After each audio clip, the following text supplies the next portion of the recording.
Hello again and welcome to another Mordian Glory, the old world video.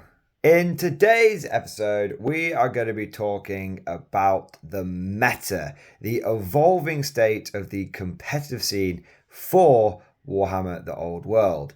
And joining me is my ever chaotic partner in crime, War Master Alex. Now, Alex and I have just come back from our fourth tournament. You've been to 4 in total. I've been to 4 in total. One of yours was a GT. And so in total, we have been to something like 26 competitive games of the old world. And we have done that spaced out over the last 6 months it's been released. So we've kind of seen the birth of the game, and we have seen the evolution of the meta over that. And we've started to get a bit of an idea of what's pretty powerful in the game, what isn't so good in the game, and where we think the meta is right now. And we want to sort of have a little chat about where we think the meta might end up. Now, I encourage anyone who's watching this video who's also involved in the competitive scene of old, whether you've been to many tournaments or you have been to one tournament, or if you've not even been to a tournament but you have been watching after action reports online or you've been chatting about it on the forums, let us know your thoughts down in the comment section below, because this is very much going to be Alex's and I's kind of perspective on this whole thing. And we'd love to, but as we all know, there are local metas, there are different scenes, and things can change in different areas. And whilst we might have seen stuff that are powerful in our area, you guys might have seen something a little bit different in your area. So with all of that said, what I want to do with this video today is just sort of bounce some ideas of Alex. We're going to have a bit of a riff, and we're just going to have a bit of a chat, and just whatever comes naturally to us, we're going to discuss. But I want to have a start for 10, as it were, and talk about something that we're a bit more familiar with, or should I say Alex is a bit more familiar with, by asking him this question about the faction that is close to his heart, the Warriors of Chaos. And Alex, the question is, are you ready? Finger on buzzer.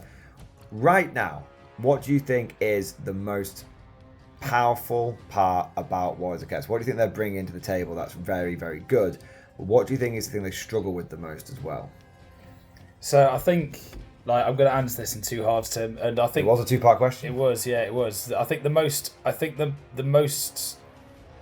obvious and kind of talked about thing that if you look online stuff, and I think there is some truth to it, is the characters, especially if you have characters very powerful, like Lord level characters on dragons and stuff like that. You can get some really nasty, like hard hitting combat guys in there. But but less obviously, I think Chaos has some very strong units that when you take them to a critical mass, that's what I've been experimenting with my Chosen on foot. You can get some units that can go toe to toe with pretty much any other infantry in the game and will come out on top with a little, especially if you've got a bit of magic support. But I think well, I don't want to kind of say, oh, it's the easier option, but I think the more obvious thing is so back to what I said a few minutes ago, that was this is what you're seeing and I think it's why you're seeing all over the place, is people taking a big expensive Lord, tooling it up to the nines, putting him on a dragon, and just knowing, right, this dragon is damn hard to kill, and anything it touches is just going to evaporate. I think that's pretty much it. One of the things, and I know I'm cutting in here a little bit, but one of the things that I've noticed from sort of coming over and watching any of your games, because with Empire it tends to be all over within an hour and a half, one way or another. Yeah. So coming over and watching your games, it seems like with Chaos, it's a double-edged sword. On the one hand, your combat power is phenomenal, but the issue is sometimes it can be too powerful, and it's very difficult to find that fine balance between just enough kill and just supremely overkilling stuff. And then in a weird sort of way, you've been quite inefficient then, because if you've taken, using your list for example, taking 20 Chosen Warriors or 20 Chaos Warriors, which I know are in many people's minds a little bit more fun, but it's still a good example of what Chaos can do. You just murderize everything. The problem you've got is your murderizing is quite high, but if you went down to 10 on pure damage output, 10 would probably also do the killing, but then 10 can't take the punch. Yeah, I think that's exactly it, and I think it's quite tricky. I think Chaos are in a bit of a difficult situation because Old World is a game where you've not got rerolls. Rerolls are very, very, very rare. So you need to, if you want to reliably damage stuff, you need to have weight of dice. And Chaos Chosen, like the Corn Warriors I take, they have a lot of attacks. And they can have even more, like an thoroughly obscene amount of attacks if I use both hand weapons with them. But the problem is, and I've had this happen to me, what happens if you don't have a Lord in there, or at least a character in there with a good monster slaying sword? It's all strength 4, so the second that something toughness 6 runs into you, you win them on 6s, and then you're only AP -1, or even AP dash if you're using 2 hand weapons. So you're just not gonna do any damage to them, and that's the problem. It's like you either touch something that's your ideal target, like light to medium infantry, or even heavy infantry, because my Corn Warriors have gone toe to toe with Ironbreakers, and just the weight of attacks AP -1. You've cut through that through rerollable, rolling ones thing. Just cut to bits, because that is a unit where I am actually, fighting a model for model. I think Ironbreakers are probably about the same amount of points as them, but I'd say, the answer to that is you go, okay, well, I'll put a Chaos Lord. What I've been doing recently is putting a character in there with the Ogre Blade, and hopefully get some good rolls in the Eyes of the Gods table. So I'm swinging at strength 7 or maybe even higher. So like, if a monster goes into that unit, Chaos Lord cuts them to bits, and the other guys pick up the pieces if they have to. But I've had it where if I don't put a character in that unit, they just don't do anything. Like, my opponent goes, that's a big unit of warriors. I'm gonna throw they're only strength 4. I'm gonna put my big tough guy into them. Or the other one is this the infamous Bretonnian Duke with the 2-up rerolling 1 save and it just bounced him? Yeah, pretty much. We've had that, which sort of brings on to like the wider meta as well, which is like what are some of the things we'll see, but we'll circle around that one. Yeah, I think this is the thing. I think it's really, and it's interesting what you're saying about trying to take the right amount. So I think so I've now taken the last 8 games I've played at events, because I played the RTT today, and then I played the GT about a month ago, where I was like, right, I'm gonna experiment with this like Khorne Helldivers like theme list, right? We'll probably dive into that at some point. And not this video, another one, but we'll dive into some point. Yeah, and I think, and it was it's kind of experimenting through action, not through theory, basically. And on paper, I was like, well, I can't skimp on the Lord and having a character in there to kill the monsters.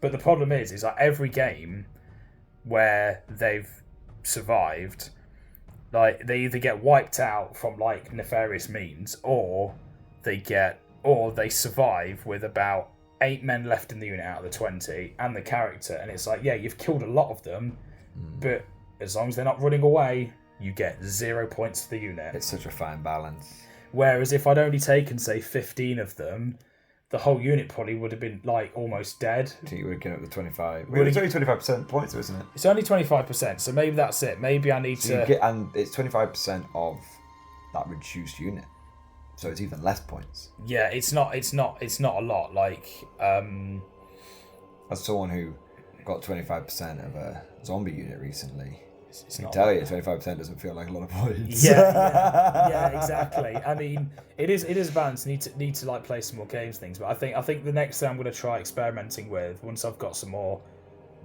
stuff painted and I've got some more units added to my roster, like I think maybe like scaling down the Chosen to like taking them down from 20 to maybe scaling it down to like 15 of them, because that gets me like, because they're almost 20 points a model. They're expensive, and then maybe either reducing the number of Chosen or keeping the number of Chosen the same, and then just putting a cheaper character in them that can still punch almost as hard. Yeah. Because I think if I can shave 100 points off the cost of the unit, that 5%. You save 5% of your total points. Yeah. It's things like in the last event, in the event we just played, and it's happened when I went to the GT as well. Like say about a month ago.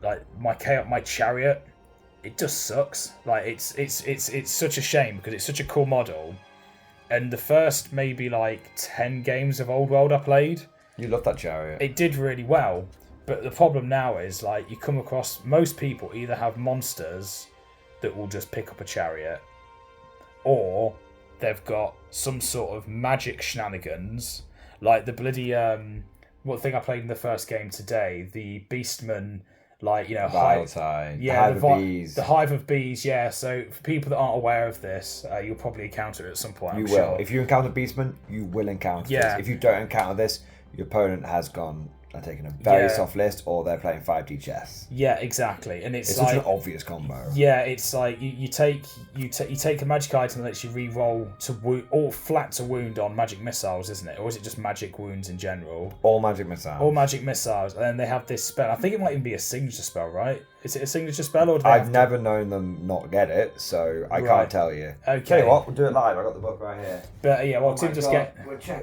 We're doing it live. Yeah, we're doing it live. But yeah, it's essentially like what happens is it's a magic missile, and they just shoot a load of bees at you, and essentially the bees do 5d6 hits on you.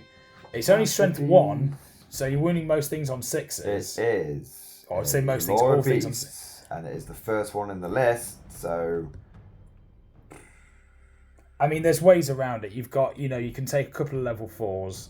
One of them you so can they're all specific spells. So what it says is a wizard with a Lord B special rule may discard one of their randomly generated spells as normal. When they do so, they may select either the signature spell of their chosen Lord magic or one of the spells listed below. So you could swap it out for Valentine, Devolve, or Mantle of Gorok. But I've never even heard of the two, so it's Valentine every day of the week. Yeah, exactly. So essentially you go, and I say like you're wounding most things on 6s. You're wounding everything on 6s other than occasionally across a steam tank. Yeah, you can't wound at all. Pull someone out of that one. Yeah, but essentially, and the crazy thing is, so it's like 5d6 hits. There's a lot of hits without without having to overegg the obvious. And then you wound on 6s. You're flat re-rolling any fair rolls to wound, and it ignores armor saves. And perfect example, the opponent I played earlier today. Ignores armor. Yeah, the ignores armor is so nasty. So essentially, and it's got quite a good range as well. I think 15 inches. Yeah, it's pretty decent. It's not amazing, but it's not bad at all. Hey, it's wind blast range. Yeah, you get in and you get it. Like my chariot basically got hit with the 5d6. Only needed 4 6s. Ignores armor. I don't have a ward save. Picks the chariot up. Next turn, shot it into my knights. Picked all my knights up.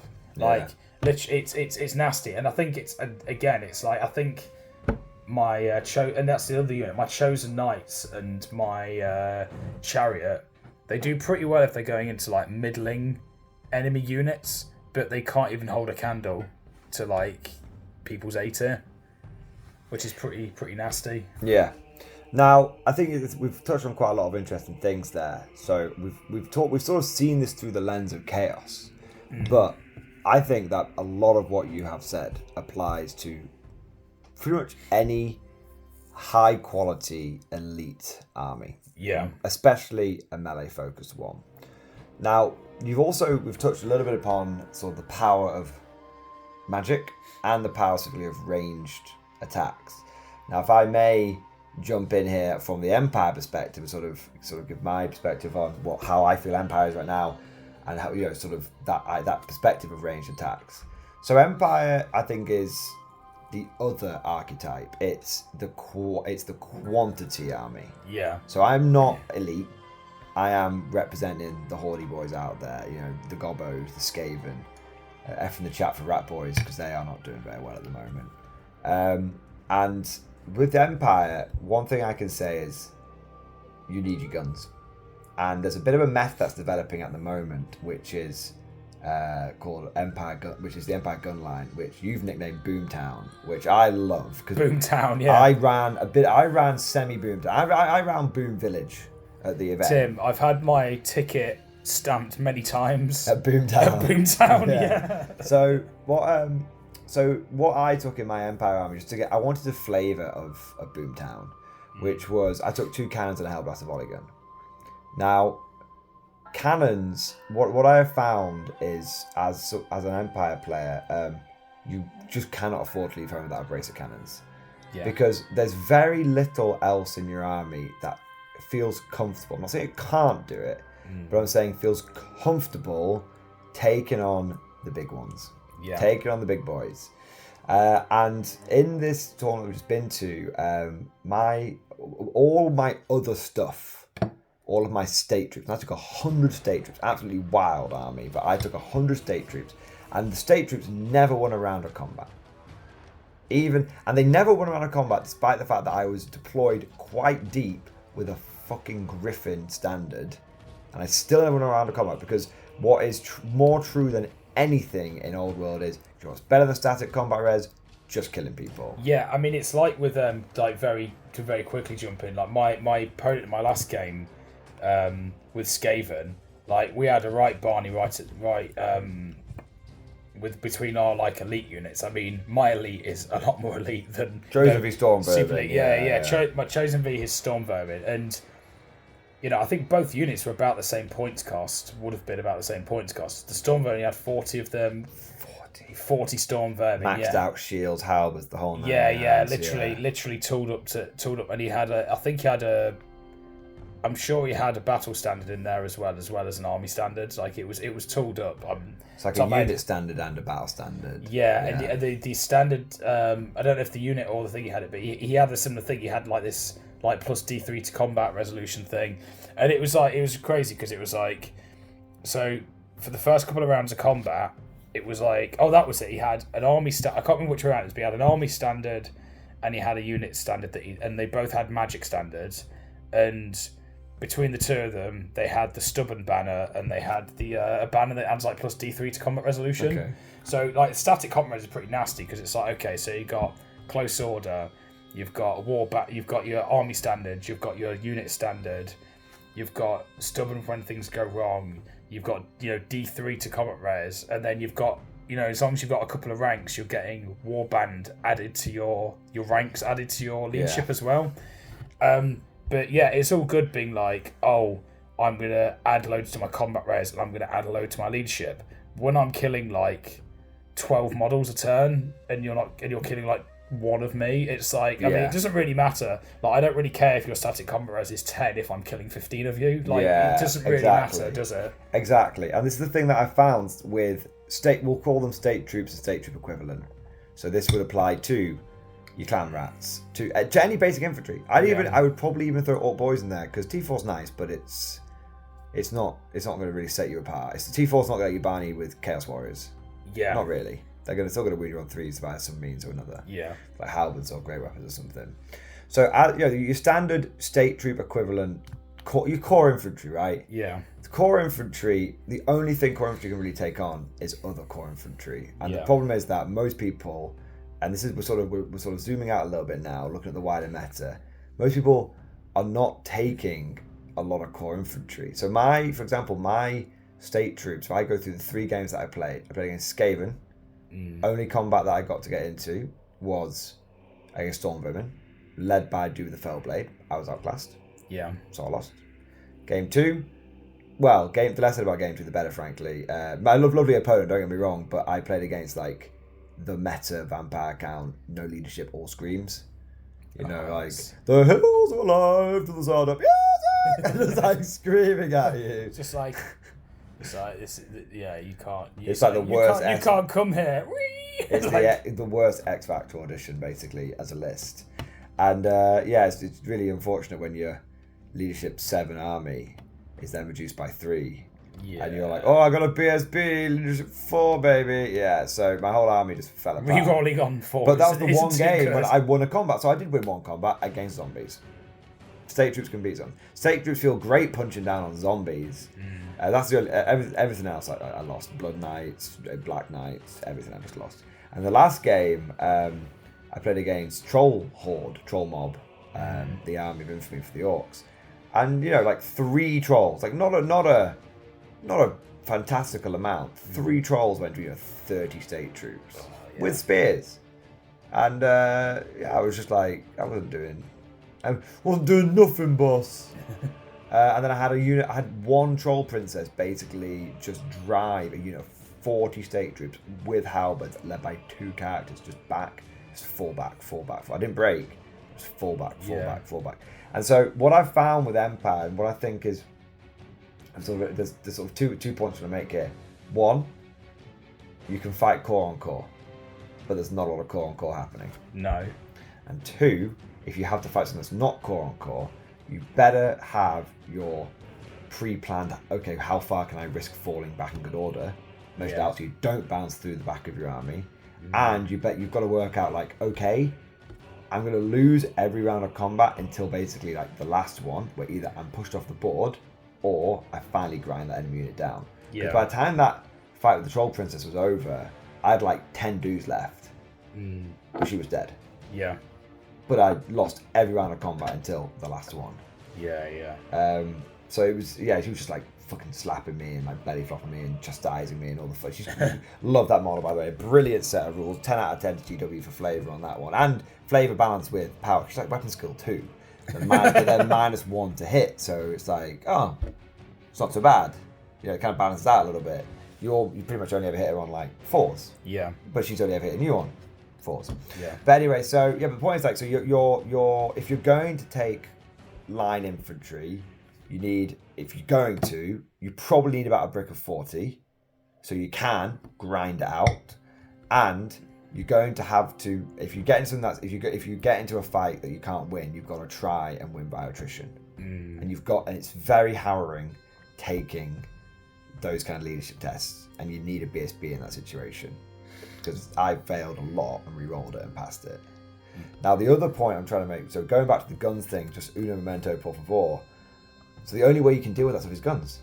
Yeah. And so you've got your cannons going out. Like, so Troll Princess goes into, like we said, blah blah blah, and then we had the other side of the coin where I fired 2 cannons to a giant, and it went, oh dear, that hurt, and fell over and died. Yeah. And the next turn, I went, that chariot's dead, and my cannon's gonna grape shot your Wolf Riders, and they're dead. And my Hellblast volley gun is going to gun down this unit of Wolf Riders, and every threat that you've tried to throw at me, I've just gone bang, bang, bang, bang, bang. Boom town, baby! Boom town! Boom town! Population, you! And that was one Hellblast. And now my last specific point about Empire, before I want to zoom out and talk about the other factions, like what it's like playing into them, from your perspective, from my perspective, is I think the most powerful artillery in the game right now is the Hellblast volley gun. Against when we played in our practice game, nasty. It was, I didn't win the game, the Hellblaster volley gun won the game. Oh yeah. In the first game I played at the tournament today when we were recording, I didn't win the first game, the Hellblaster volley gun won the game. Second game, the reason I lost is because apparently you can't shoot ethereal units.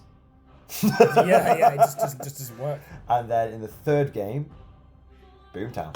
Yeah. Blast them.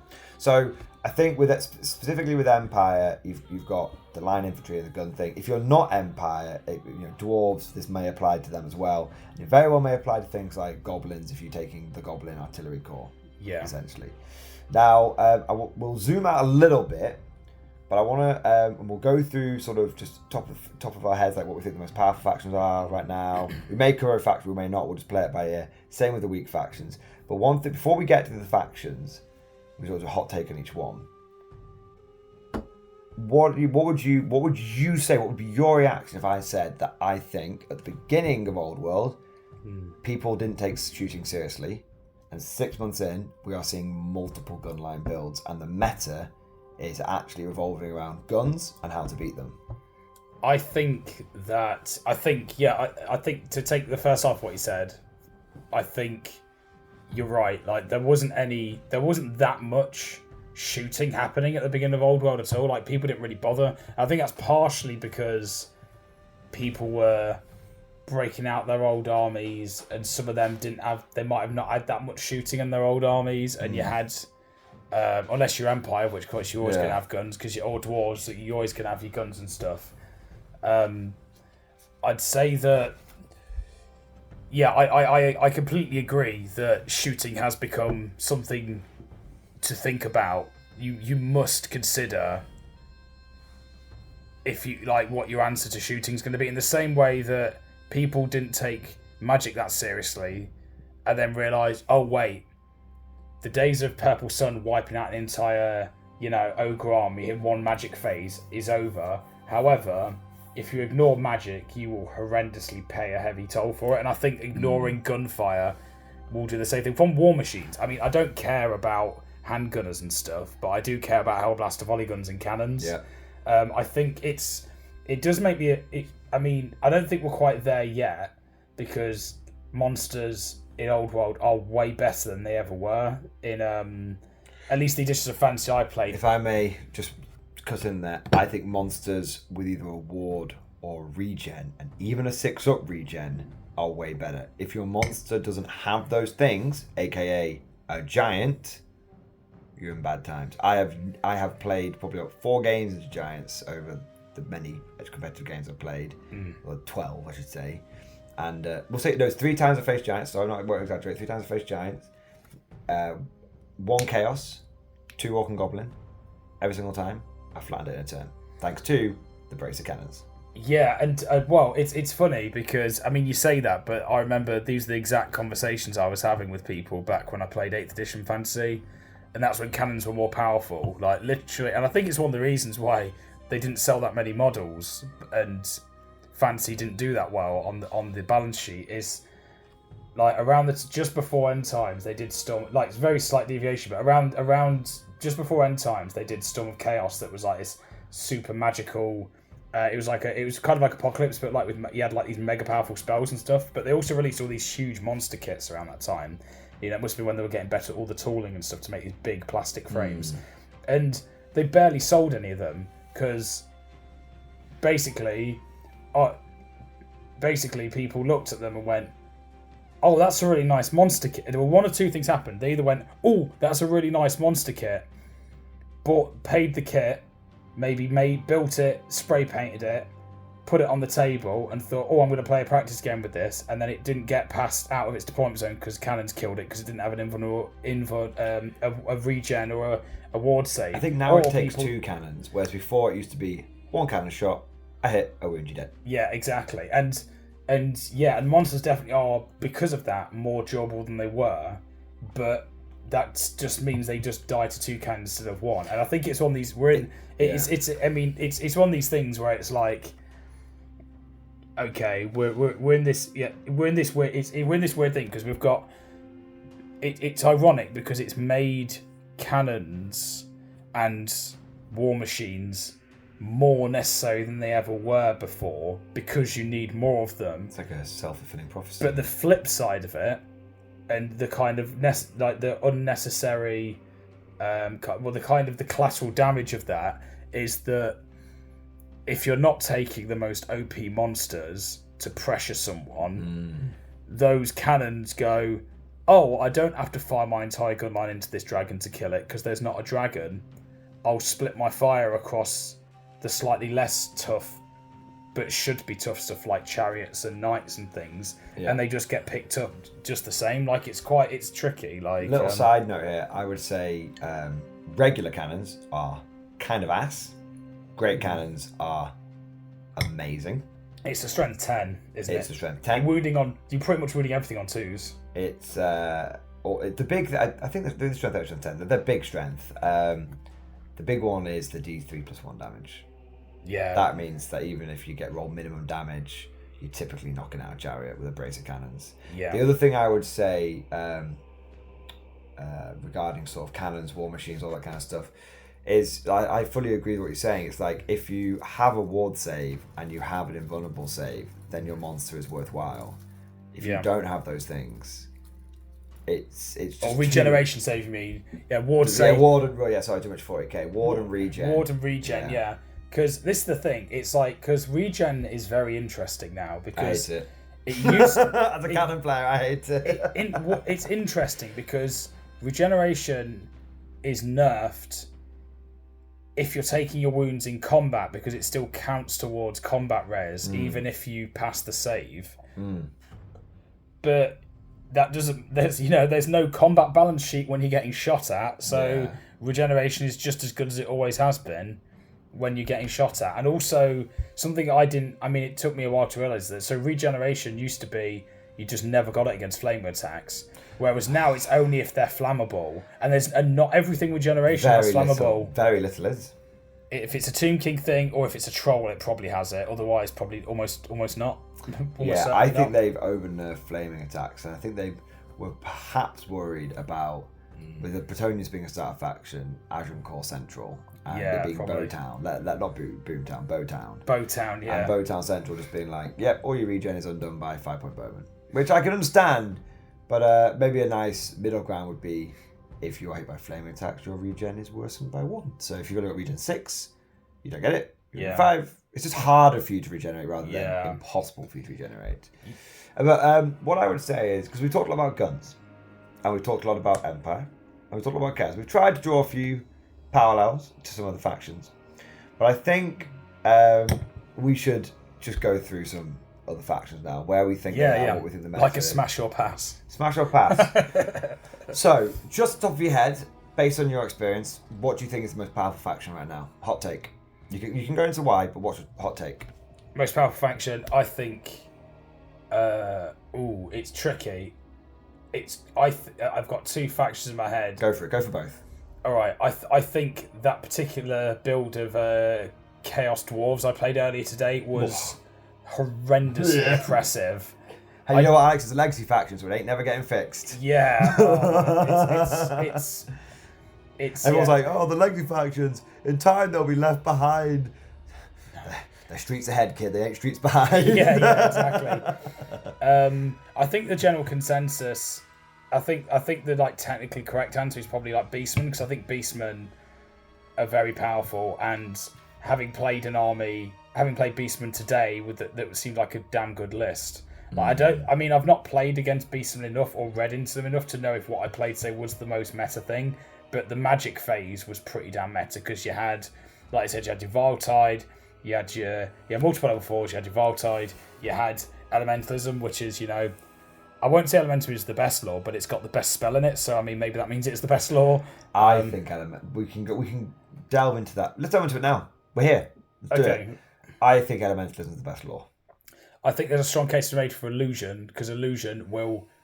I think Elementalism has the spells which are easy to cast, incredibly powerful most of the time, whereas Illusion will utterly punish people irrecoverably if they get blindsided by it. For example, we've all heard stories about someone taking a Chaos Lord on a dragon, not being able to charge because they didn't have a way to stop someone Crystal Column. Well, there's Crystal Column, and then there was was it Phantasm or something like the one where they basically go no charge. You can't charge. Yeah, that's the one. Yeah, exactly. That was on Square Base podcast, wasn't it? Yeah, I was talking about. Yeah, that. Exactly. Shout out to those guys. Yeah, go and watch them. Go sub. They're very good. Yeah, that was that. Yeah, that's that. So yeah, I say strong mention for Illusion, but I think you're probably right. I think Elementum is generally speaking the best lore. I'm going to take it down a level. We're going to go deep diving. Okay, I think Elementalism is the best take all comers. Yeah. I think it's also the best noob lore. So, you got a magic missile, which actually also pushes you back. Great. Oh, you've got a ward save that you don't need to be in the unit with to get. Brilliant. Cheeky vortex, and if there's a unit you don't want to engage, you're trying to be a bit cheeky with some movement, you've got a mystical pathway. Yeah, teleport them out. Plague of Rust, even though they've FAQ'd it now, so it doesn't affect ward saves, which it makes sense. It never should have done. Never should. You're not rusting a ward save, right? Yeah. But the point is, Plague of Rust, man, I used that in half game for the first time, and I used it every game in the tournament. Amazing. Flaming Sword, bag of shit. But the point is that I think it's the best take all comers. Do you only have one wizard and don't really have much of a plan for them? Go Elementalism. I think next I would say, are you a clever person? If so, Illusion. Or are you someone who is are you also someone who's got quite a good knowledge of the game and quite skillful? Battle Magic. But the reason you go Battle Magic is I like Columns of Fire. Yeah, I've dabbled. You know what? I've been a bit Those would be my top 3 in that order, sort of. Noob, clever person, and good at positioning. Those are the top 3. So I've dabbled in Battle Magic, and I've dabbled in Dark Magic as well. That's got some cool stuff to it. But I've always been a bit put off by vortexes because I just feel like I can't really be bothered to with the micromanage. But having had them used against me, I'm like, actually, it seemed pretty easy for my opponent to inflict that suffering on me. I want a piece of that. And yeah, things like you're saying about I think the Pillar of Fire you look at it and you're like, oh, it's what is it? Is it like D3 plus 3 or D6 plus 3? I think it's D3 plus 3. Find out for you now, man. Let's fucking do it. It's like the spike isn't that high, but the minimum is quite comfortable. And they bounce it through multiple And units. it bounces a lot, so you're going to be damaging multiple units. And I think it's a way to stop. I've seen there were a couple of times today where I'm like, damn, if I could bounce a pillar of fire across some units that have got characters hiding behind them that aren't not in them. So it's only range 12. So it can be a little fruity if you're on the front lines. So you play. So what you do. So what I've seen people talk. What I've seen discussed. It moves D6 in a movement. Sorry to of your D6 choice. Of your choice. During the start of every subphase. Yes. And then anything that the template moves over or touches. So it's not like per model, it's per unit. So even if you just touch a little corner of the unit, the whole unit gets hit by this. So it's D3 plus 3, strength 3, AP minus 2. So it's not that strong because you can potentially have multiples of these, just whip it. It's like being, anyone playing Helldivers, listen to this video, it's like being on Hellmire with the fucking fire tornadoes all over the place. But what you do is you bounce it through units, and then you clip like characters that don't want to be in units, and then you just, in strength 3, that many hits on a single model, you'll do some serious damage to a caster. Especially with 2 of them. Yeah, exactly. What I've seen discussed, the way to use Pillar of Fire is you make it so you've got 2 of them, so you have 2 level 4s, you have one of them that's rolling 5 spells, you have one that's picking their spells, and what you do is you throw them up, you stay 24 inches away from the enemy casters, you throw them 12 inches forwards, and then you just creep the fires before them, and they have a really bad time trying to dispel them, essentially. And what's crazy is you move back, so that... Afterwards, you move back afterwards. You might not be able to... This might be a couple of turns setup, or if you're someone who's got a funky reserve move, which I've come to loathe the reserve moves, only because I'm an Empire General, and I'm like, stop getting close to me. But, if you have a reserve move, you can move back out of the spell range. Yeah. And because they don't dispel the vortex from in range of the vortex, they have to dispel it in range of the caster. Yeah. So you fly forward, pop a couple of pillars of fire, reserve back, or somehow move back, or just whatever, just get out of range, and then you're just like, you won't ever get this, and there's columns of fire are just going and going and going. Yeah, it's you just need to stay in range to maintain concentration. Yeah, it's pretty gnarly, but I mean, I think going back to what you said about elementalism and especially Plague of Rust. So, out of the two of the games I played today, I had Plague of Rust cast on me throughout the entire of those 2 games. It says it all, doesn't it? How good that spell is. So we were talking about Beastmen. You thought they were you said on the split the diff, you think they're better. They're probably your pick for top faction right now. I think so, because they can. The thing is, they don't have a huge range in comparison to, say, like regular Warriors of Chaos, but most of what they can take, I think, is probably, at least what I've seen on the table, seems pretty good. So you've got units like Dragon Ogres that are like hard as nails. You've not got any cavalry, but that's actually a bonus, because I think single wound cavalry is pretty terrible, especially in this like volley gun-filled meta that we've got knocking around. Lots of skirmishers, and skirmishers are like if the price is right, they're pretty damn good. It's interesting. Like they seem to. It's interesting their core with their units of Gauls. Their toughness 4. They're kind of like reverse. They're kind of almost like dwarves, but without the armor in some ways. Like they can be quite tough, but they make up for not having armor with, they can get like rerolls reasonably easily. They've got with their tests and stuff, and you get frenzy quite easily. And when that goes off, it swings entire games. Yeah, it's crazy. Like they've got some really good stuff, and they've got access to. Like I said, I've got access to that nasty Viletide stuff. They're saying that, like, I wonder if Viletide, I wonder if you got like the average, like, tournament winning Beastman army and said to them, right, play 3 games against similar quality opponents, but you're not allowed to cast Viletide. I wonder if they'd be able to win their games, because it is such a good combination. Like, Valetide's amazing, and if they go for it, which I've actually, I don't think your guy had it in his list this time, but Slug Skin, as you know, is my pet peeve, because it's just 50 points, the bearer, and the entire unit that he joins, -1 to hit. Yeah. It's very, very hard, especially on you put on Bestigors.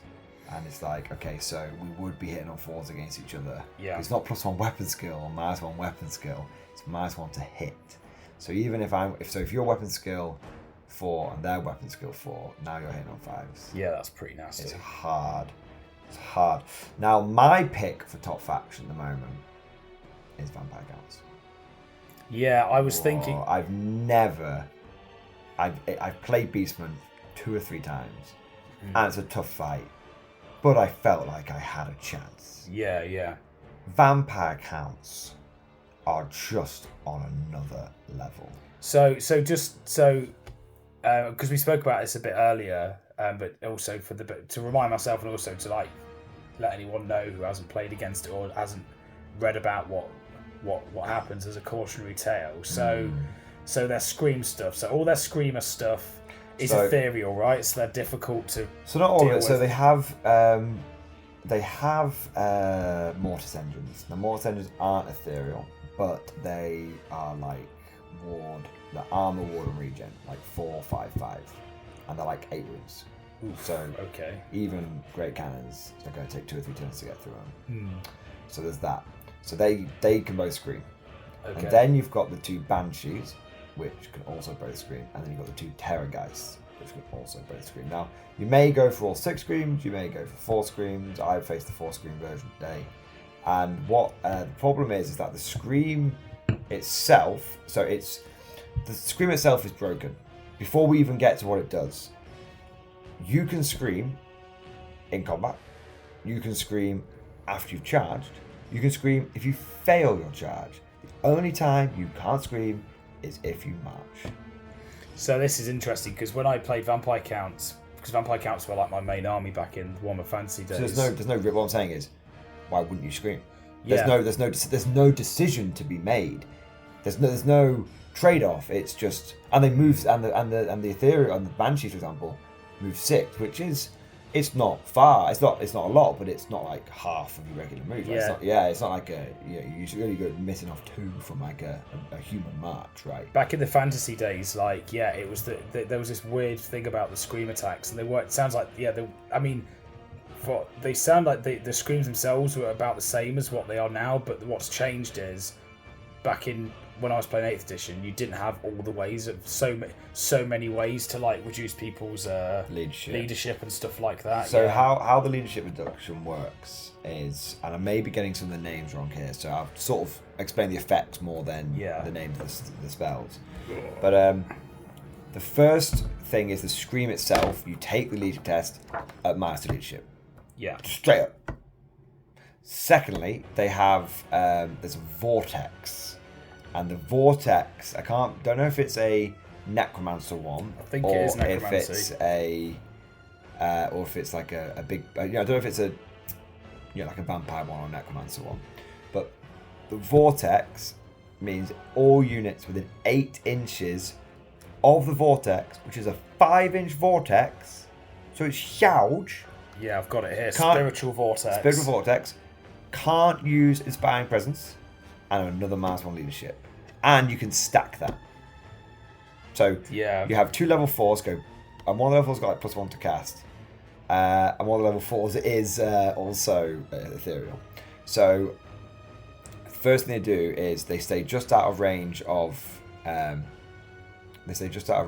your dispel, and they go bang bang, 2 spiritual vortexes down, boom, and so now anything that's in it gets screamed at, that's in range of both of the vortex, which is very easy to do because where they place them, -4 leadership. And there's another way they can add another -1 on, which I'm not sure if that's Unquiet Spirit, so I think that's the magic missile. There's another one.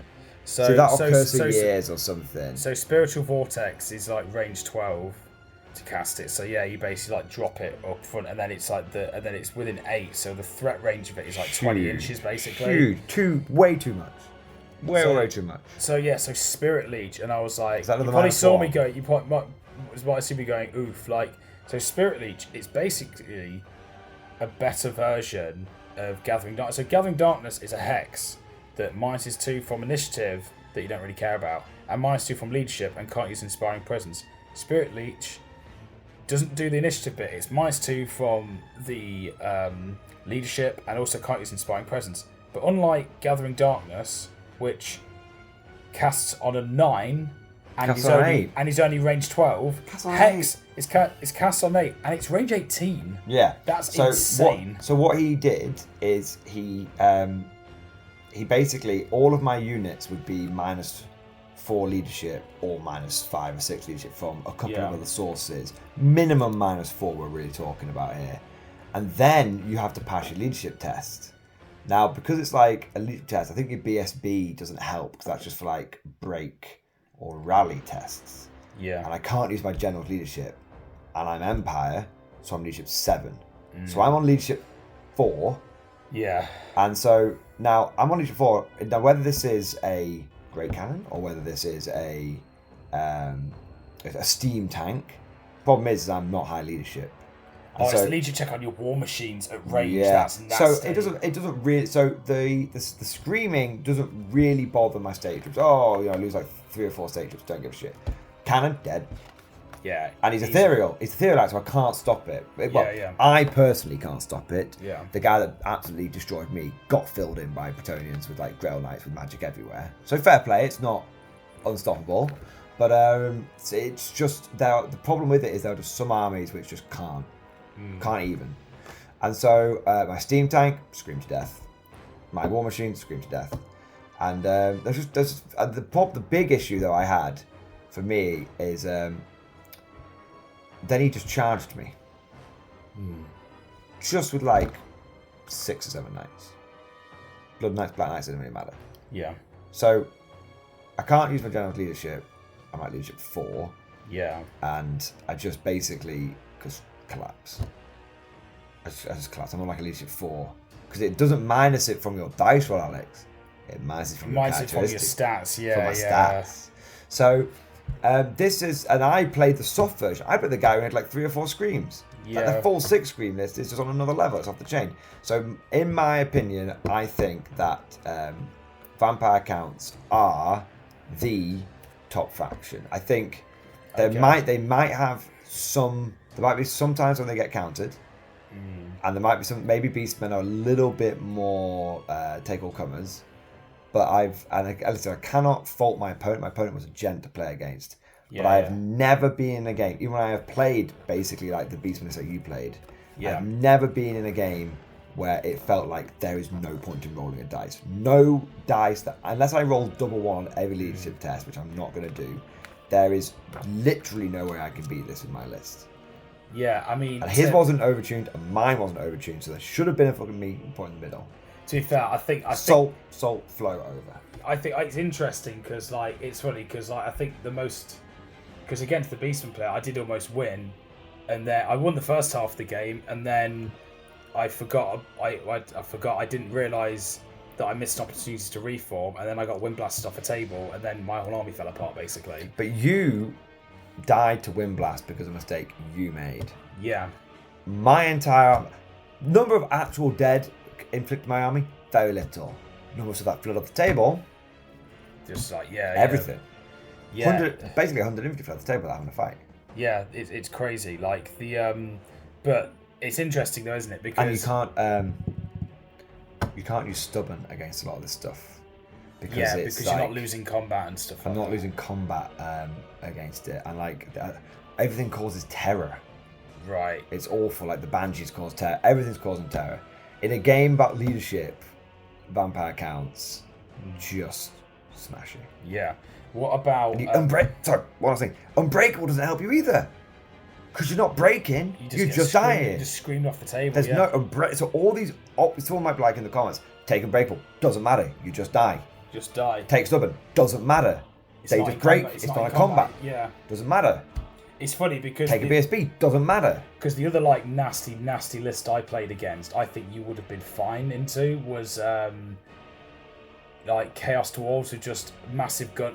I'll get to a firefighter Chaos Dwarves. A massive gun line of like I might lose, but I have a chance. Rockets and stuff. A couple of units of handgunners, and then literally 2 characters that cost 1,000 points on their big steeds, on their big bulls, and yeah, one of them being toughness 8, the other one being toughness 9. I didn't think I feel like you shouldn't be able to just get toughness 9 on a character in Dwarves can. Yeah, but they're on foot. Regular dwarves are T10 if you really want it. Yeah, but T10 can't be given. Yeah, but a regular dwarf at toughness 10 is quite different to a monstrous like dragon level threat that's casting spells everywhere and flying everywhere. It's pretty damn gnarly. My concern is some of the really bad shit because Beastmen I do think are strong, but I've never come away from a Beastman game being like, there's no point me turning up. Like I went down. I probably was going to go down from the beginning, but I gotta fight some stuff. Yeah. And there was all the dice I didn't really change the result, but at least I enjoyed rolling those dice. My issue that I think we're seeing here is with Chaos Dwarves and we're seeing with Vampire Counts is their legacy factions. And we sort of joked before about how they won't fix legacy factions, blah blah blah. The problem is if legacy factions do become very very overtuned, then maybe they won't be allowed in tournaments. Yeah, maybe, or they'll just like be like right now they're being allowed in for like nice sentimental reasons, but if all the people in legacy factions are in a tournament, rightfully so, gaming a lot, you might see people be like, okay, well this is a noob friendly tournament, so can't take legacy factions. Then the Dark Elf player and Skaven players like, what the fuck, bro, we didn't do anything wrong. It's like you know, I believe the meta hurt itself. It hurt the fluff players in confusion. Yeah. Now, I want to throw something at you, but I feel like you've got the book open. You want to say something? I'm just thinking about how Phantasmagoria saved me in one game, in my first like element game event. Now it could save me again. You fucking love Phantasmagoria. I've only ever used it that once in that one game, and it was so good. And ever since I've thought, because I've not really dabbled in dark magic again. It's got some good stuff in it. It's just, but I'd need to take a second caster because I have to have Steed of Shadows to pull off my little flying game. I mean, I could potentially take 2 casters. I just have to demote my Chaos Lord so I can exalted champion. Exalted champion. So let me ask you then. We've talked about strongest. Yeah. Other side of the coin, weakest faction. Right now, based on what you've played, what do you think is the weakest faction?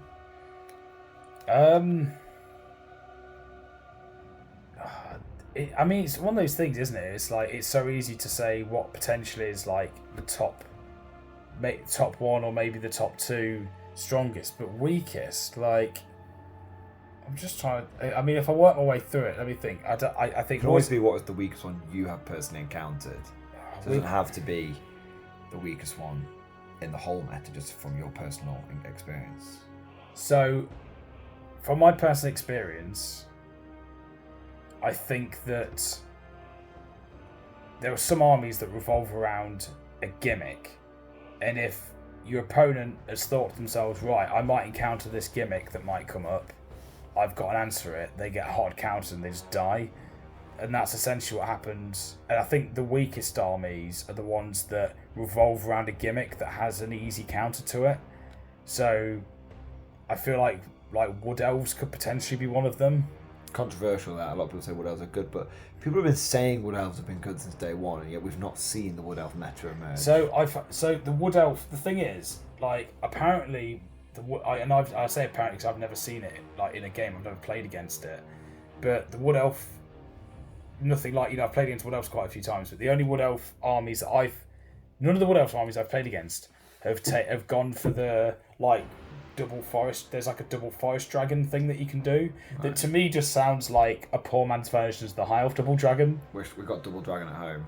Got double dragon at home, yeah, exactly. So I don't know. Like again, I've not played against it, so I can't say too much, but when I've played against, Wood Elves, and it's been more of a traditional Wood Elf sort of army, they've like really suffered because it's sort of like, oh, okay, well, we'll do some magic, and then we'll we'll get stuck in once we've whittled you down. And it's like, yeah, but what if they don't whittle you down? What if you're not just running towards them and you're just shooting at them with like cannons and all that sort of stuff? Like, what are they going to do? Yeah. Yeah, it's interesting. Like, I feel, yeah, it's very interesting. Like I think some army, if an army's got like a very obvious, straightforward plan, the plan, isn't that difficult to sort of one up essentially. Like, it's funny because Empire, playing against your Empire and playing against my Empire could fit into that gimmicky category. Because playing against your Empire and playing against because I've not played against your dwarves, but playing other people's dwarves have a very similar sort of thing. It's like, right, we've got our heavy firepower, and then we've got some pretty solid units. I mean, you're missing the solid units at the moment, but you make up for it by having better guns. Yeah, and a lot of shit units. Yeah. 100 state troop meta, it's not incoming. Yeah, it's not coming home. It ain't coming. It's real tricky. Like, I don't know. I don't know if I could name a worst faction. I could. The thing is, Skaven are apparently terrible. I'm just going to say Skaven. I've heard Skaven are terrible, but today when I played against them, their abominations smashed me about, and I won the game. But it could have been pretty damn close. It was a draw. So, to be fair, I want to shout out your last game opponent. And I can't remember what his name was. But to be fair, it wasn't my opponent, so there you go. But your last game opponent had a draw. Guaranteed. Yeah. And he went, you know what? No guts, no glory. And he went for the double charge. And he only got one of the two Hell Pit abominations in. And unlucky for him, the one he got in had one wound. Yeah, and it died. Yeah. And it died, and that cost him 100, 200 points, so you got the victory. Swung, yeah. But he did not need to do that. He could have walked away with a draw under his belt and been not got whitewashed. Yeah. But so I honestly, I was no disrespect before when I couldn't remember his name. 100%. Don't think anyone think I'm throwing shade on him. I respect that guy 110% because it was the right thing to do. It's the right. You guys weren't playing for top table. No one was coming home with any golds. Yeah. That kid was that guy, he went, no guts, no glory. Go big or go home. Unfortunately, he went home, but he could have gone big. Yeah. No, I agree. I think it's, I 100% agreed. No, it's a really, really good smashing game to round it off because what's it called? I had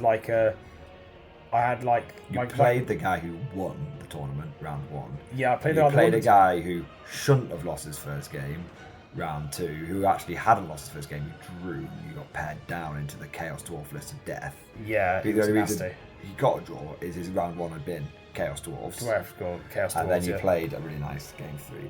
Yeah, exactly. It's I don't know. It's weird. I've heard Dark Elves are a bit rubbish, but I've not played against them. And it's. They used to be one of the armies that I used to play against quite a lot in the old fantasy days, and they were pretty good. But yeah, I don't know. It's weird. So for me, if I may jump in, Skaven. Now I've played. I think I've played most. The only factions I've not played now are Lizardmen and Dark Elves. I've had a little gander at everyone else. Yeah, I've not played Lizardmen. I've not played Ogres. I've not played Ogres. Thought they existed. Yeah, I've played Ogres. But I've not played Ogres. Not played Chaos Demons. I played them. They weren't that bad. No. Okay. They weren't that good. But no, I genuinely think Skaven were the weakest ones, and the reason why I think they were weak is because when I'm going into a game, and I've got a tank, and they've got a Mortis engine, and they've got a Doom Wheel and a Hell Abomination, and I've got a couple of Hell Blasters and a Hell Blaster and a couple of cannons. That's pretty equals up until that point. And then when they've got 40 Clan Rats, yeah, and 10 Storm Vermin, and I've got 100 State Troops, it's wait, what? I'm outnumbering the Ratty Bastards 2-1? Yeah, that's crazy. How am I outnumbering the Ratty Bastards 2-1? And to be fair, they had 3 Rattling Guns, and those Rattling Guns recreated the scene from The Last Samurai. Yeah, and just mowed down 40 halberdiers, but they spent all game doing it. Yeah. And by once the dust had settled, one Hellblaster volley gun had done more than 3 Rattling Guns. Yeah. And the Doom Wheel got taken out by a cannonball. Yeah. And the big Screaming Bell Tower trundled forward and just ate 3 cannonballs and died. over the course of a couple of turns. Because it's like, I just rolled lucky. Yeah. But all it takes is a couple of sneaky cannonball shots. Even if it had taken 4 cannonballs, on average that thing goes. It's like a 5 award. It's a 5 award or something stupid. On a 400-point bell. Oh, and it can't even move unless someone's there to push it. It can't move unless someone's there to push it. Yeah, it's so silly.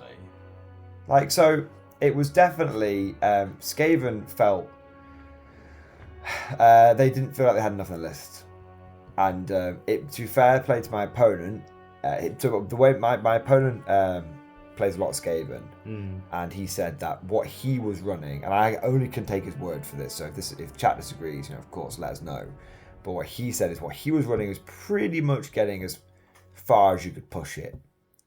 Pretty much, like Skaven, he was reaching the limit of what meta Skaven could do. And I brushed over his list. There was a few other bits in there, so like another level 4 in there. Geese had a Fellblade as well. There was some rat swarms and stuff. So there was he said that was after he's been playing a lot of Skaven. That was basically he's getting to the limit of what he can physically do with Skaven in general. And I looked down at my army, which had 100 state troops in it, which is definitely not the pinnacle of Empire meta. Yeah. And the fact that I was able to beat him with unmeta for my faction, and he was trying his little ratty heart out. Yeah. It's not ideal. Not yeah. ideal at all. It's rough, and I think it's what happens when you go with an army like Skaven, the chap played against obviously had gone right. I'm gonna take some decent like kind of war machines, and they just run into something like cannons that hard counters them, and just having it really sucks because if you're playing an army that all of their good stuff gets hard countered by something which is pretty damn commonplace, that really does suck, doesn't it? And maybe that is the definition of a bad faction, basically, or a faction that's going to struggle anyway in most things. I think they have some individual units with some potential. I think the problem is that they are slightly overcosted. Okay. And perhaps GW was a little afraid of the 8th edition Nightmare resurfacing. Yeah. But I think they overcorrected. Now, we've talked about top and bottom. There's a few factions we've not played, but we should sort of smash through some of the other ones off the top of our head, what we think, just sort of minute on each one, what we think is good and bad about it. Orcs and Goblins, I think they're a pretty top faction. They're damn good. Like, even if you're not going for the weird Orc artillery corps. Yeah. If you just take an average, this seems okay, like Orc and Goblin army, you'll have a pretty decent army. Yeah. Like, you don't have to go manic with it. You can just take a bit of everything, quell the impetuous, job done. Yeah, literally have a unit, have 2 big units of orcs as your staple. Go right. I've got a big unit of normal orcs. I'm making big uns. Big unit of black orcs. Well, there'll be black orc stuff. Squig bouncy bastards. And then you just choose your flavour of boys. any of the stuff. You could get their ball riders are pretty damn good. From when I've played against them, they're all their squig stuff, and that's not even mentioning things like their goblins and fanatics and stuff. They've got some really good stuff. So yeah, I'd say pretty decent, pretty damn decent. Bretonnians. Yeah, Bretonnians are. The thing is, a lot of people complained about Bretonnians when they came out, and I've lost games against Bretonnians and I've won games against Bretonnians. I think I've probably won more games against Bretonnians than I've lost, and I don't see what the drama is with them. I think as long as you're gonna get, if you either build screens into your list that you don't care about dying, or you lose the game, or first charge, or you lose the game. So for example, with me, I've got my Mortar Horsemen in there. They run up front and go, right, you've got to charge me, or I guess I'll charge you. Doesn't really matter either way, and then I'll counter charge. Or, the knights just go, oh, there's the enemy unit. I'll just charge them and just kill them. And they have some really strong characters. I'd say that I feel like Bretonnians. I think they're they're pretty damn good. Like they've got some very strong, like I say, very strong characters, and they seem like they're not that it's not difficult to build good characters for your army. I think Bretonnians have two big advantages at the moment. One of them specifically is the big Duke man, heroic killing blow Duke man on Pegasus. The guy is a Baron or a Duke. It's one of the two. Yeah. He flies around.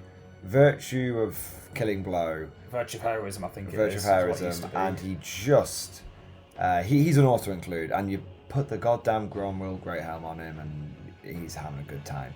So he specifically is, I would argue, one of the best builds right now, because it's not complicated.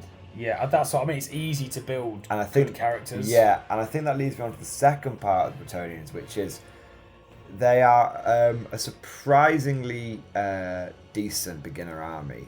Yeah. In previous editions, Bretonnians were not noob friendly because you had to get very good at positioning and lining your charges up. Yeah. As a noob, you can, if you and your mates go into battle at the same time, you can just line up your lances and just battle them into people, and 50% of the time it'll work. I'm not going to say 60% or 70%, I'm going to say 50% of the time it works. And you'll go to an RTT and you'll always come away with a win. And the way you get that win is just ABC, always be charging. Yeah, always get in there. Always be charging. And then I think I think where the nuance of Brett's comes in is the positioning. But they don't have that barrier of skill as much amongst children. A lot of Bretonnian players disagree with me right now. We're just talking about if I line my knights up and charge you, that genuinely might win me games. Yeah. And there's very few factions that can just line up and charge and get away with it even in any games. Yeah, yeah. So I think Brett's are strong, but perhaps there are other factions out there which are slightly higher than them. Yeah, for sure. We've talked about Beastmen, Dwarves. I love Dwarves. Not in that way.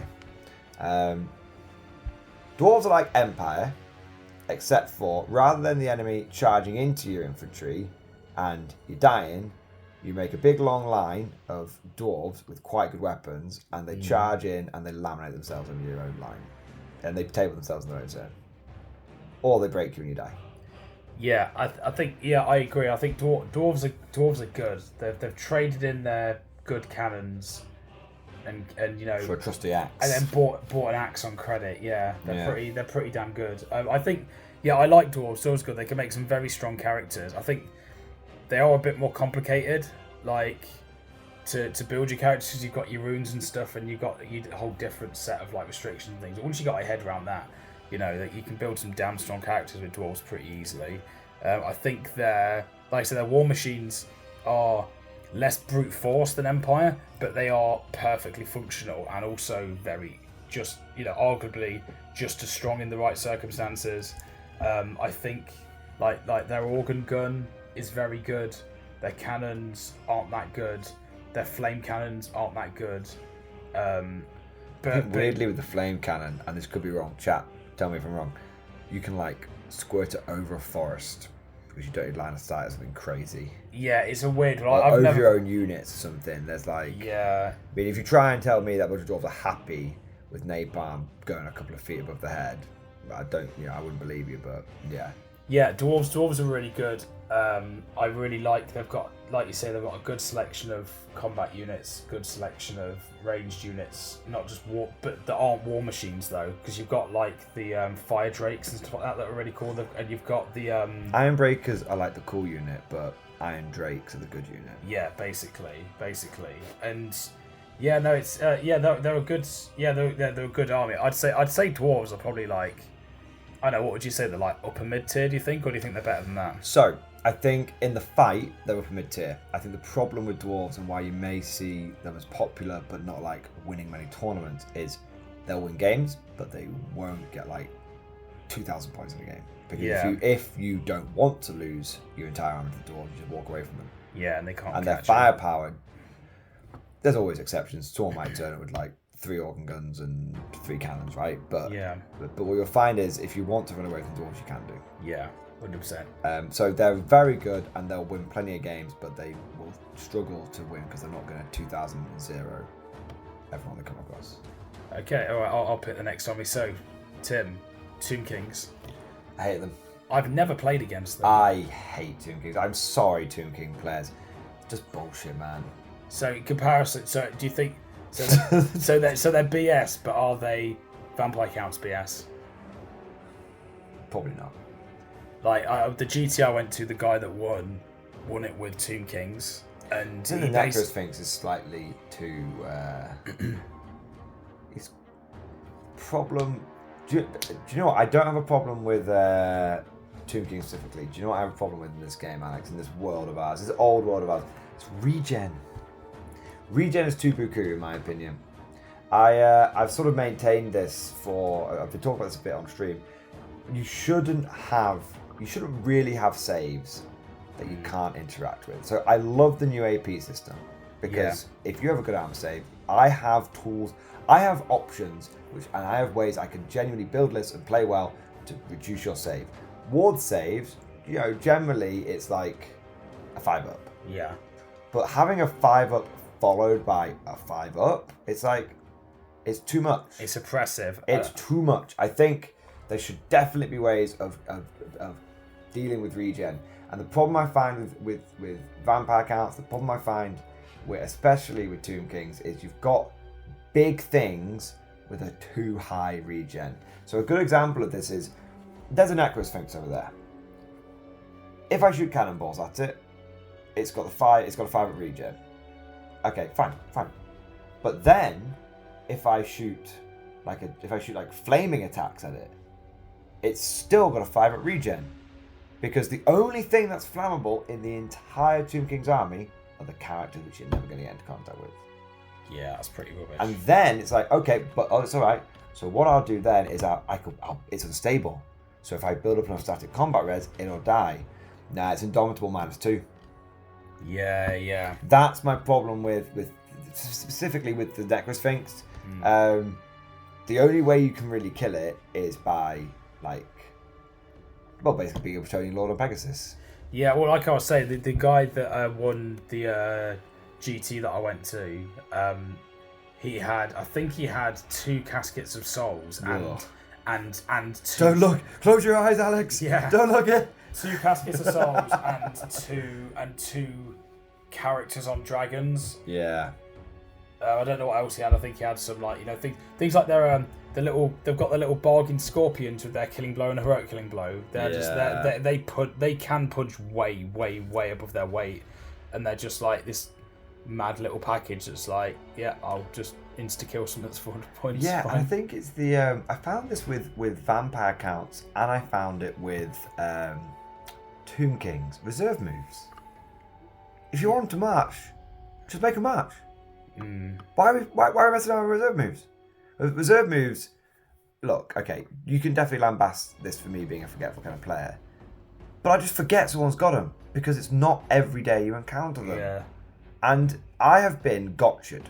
I rarely get gotcha'd, but I've been full-blown gotcha'd multiple times now because it's a slightly different culture.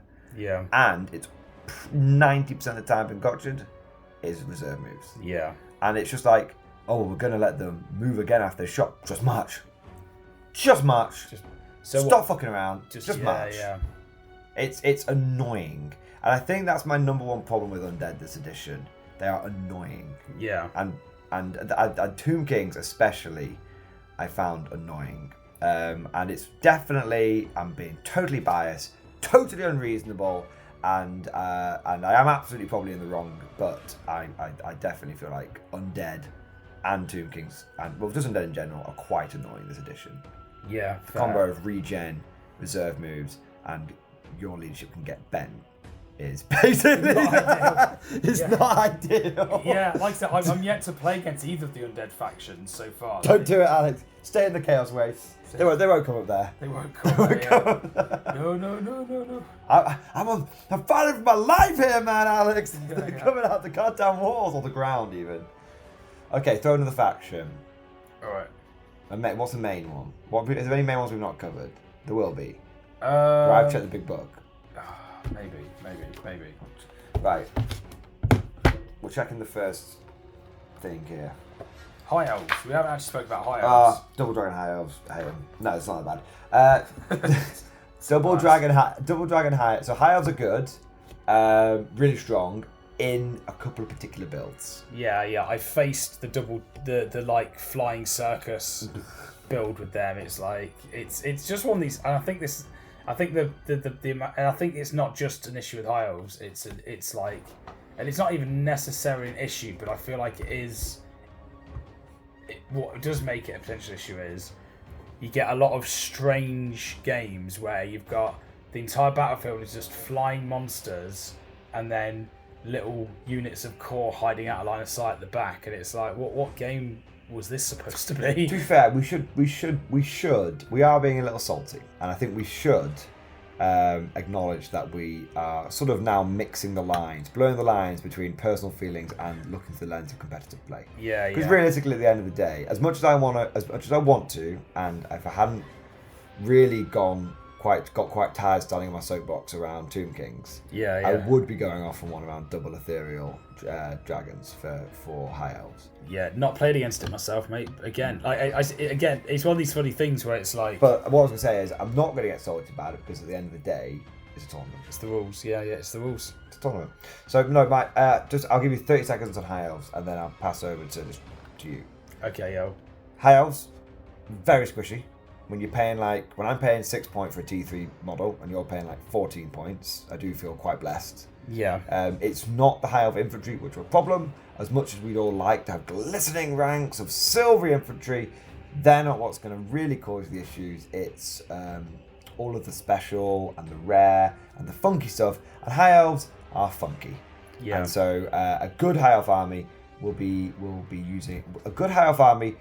reminiscent of Eldar and 40k in the old days. Yeah. And at the end of the day, why do dwarves say elves? Because they're tricksy.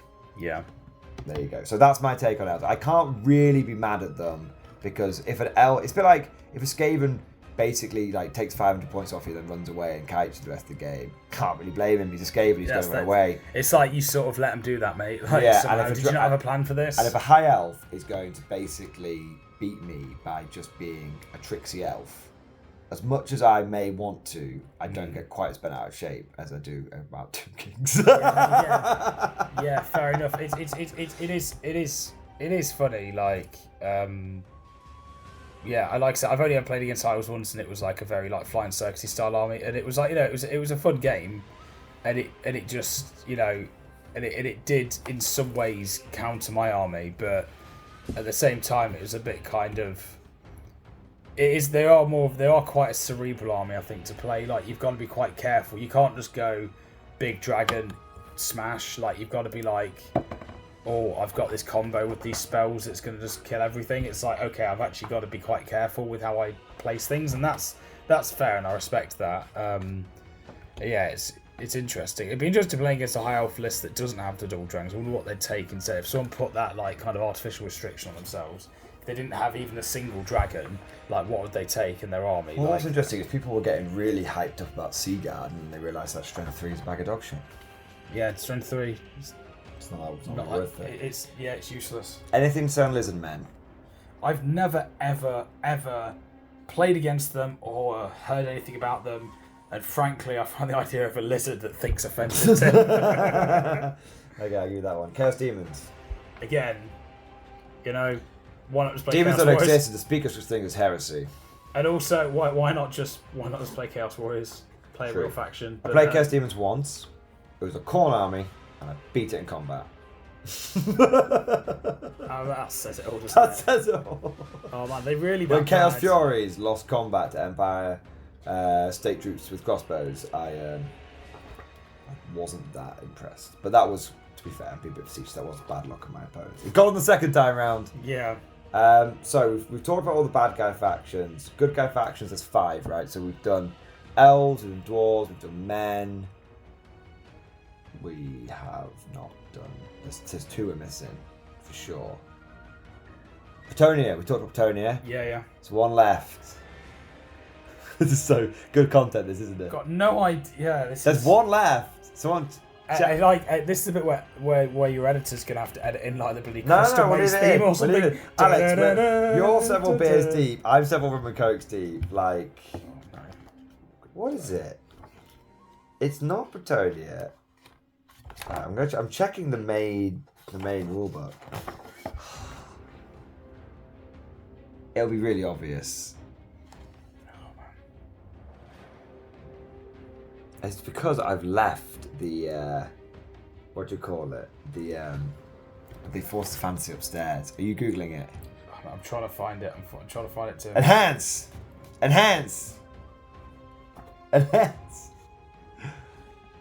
Probably I feel like I've merged several factions in my brain somewhere. Just read them out. What are the core factions? Warhammer community. What core factions?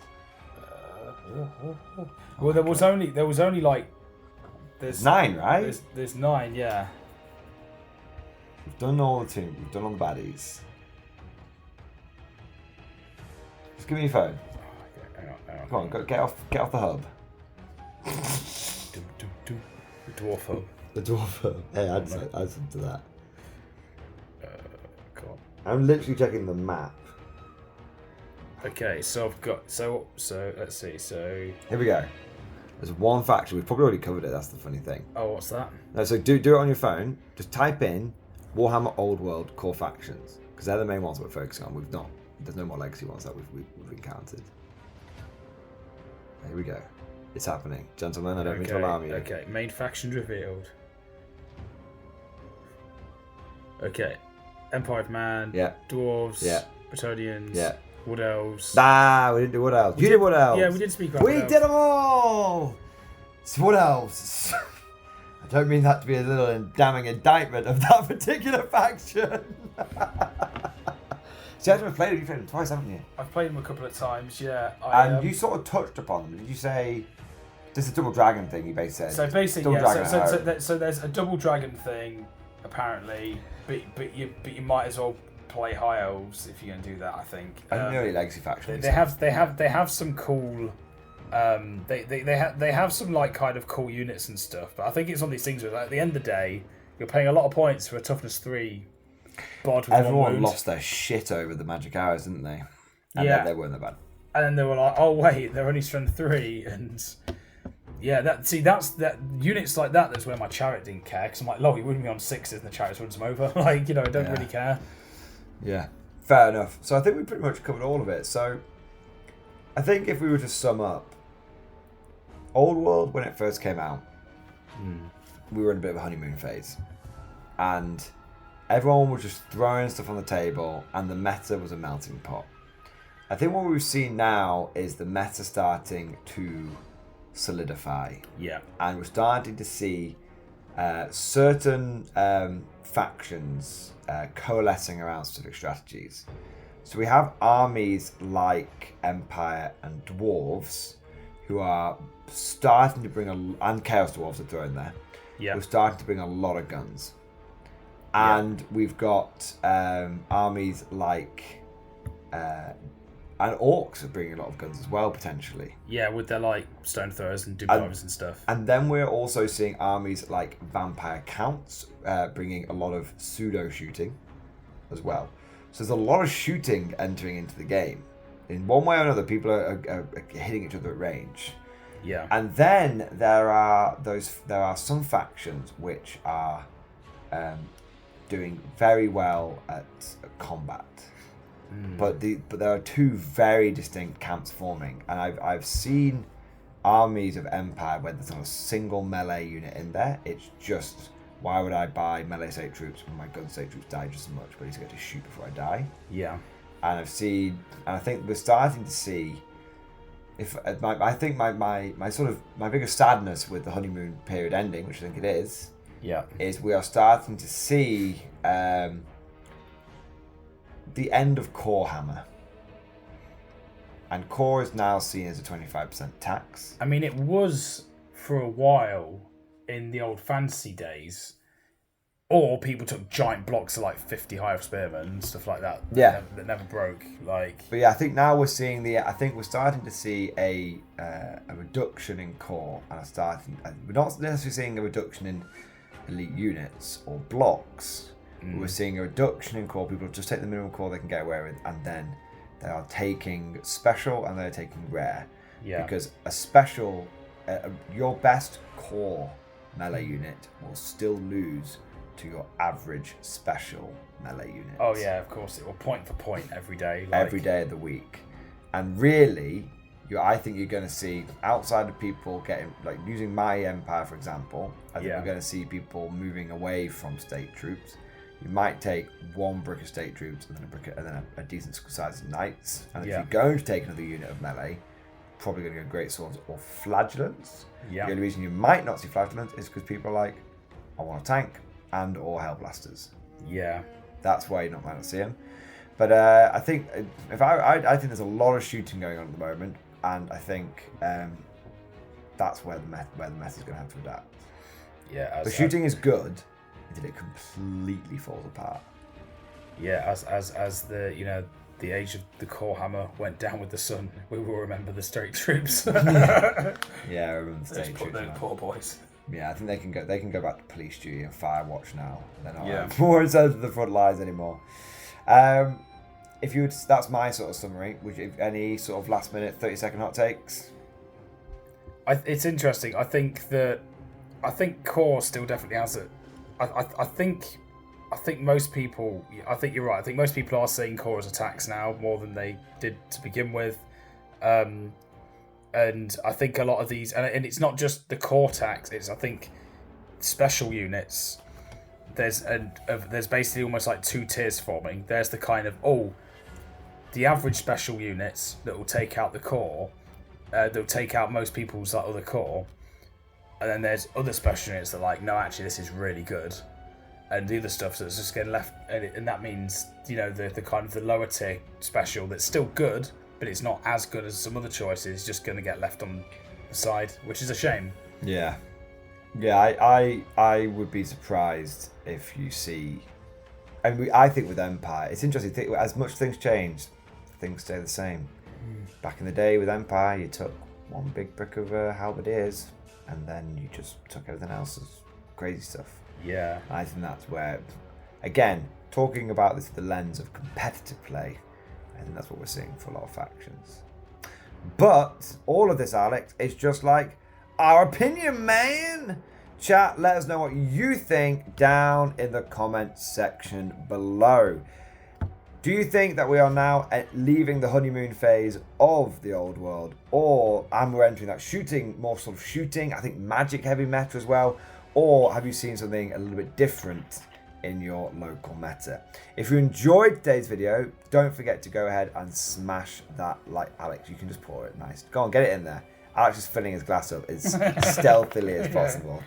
If you did enjoy today's video, go ahead and smash the like button. I know it's a little cringe asking for likes, but truthfully, guys, it boosts the video, the YouTube algorithm phenomenally. It's one of the best ways you can support the channel.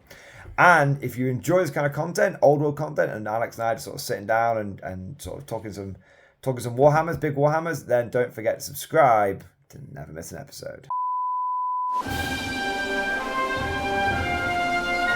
Would you like to know more? If so, then please consider becoming a channel member or patron.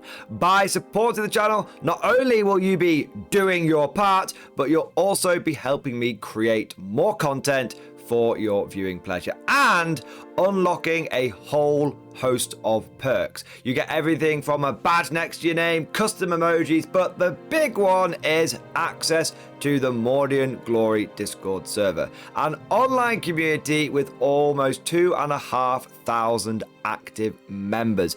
It's always popping off in the MG Discord. We've got channels for army lists, hobbying, tactics, stories, and even a pretty spicy meme section as well. For all you greenhorns that wanted to see the Mordian glory hole, today is your lucky day.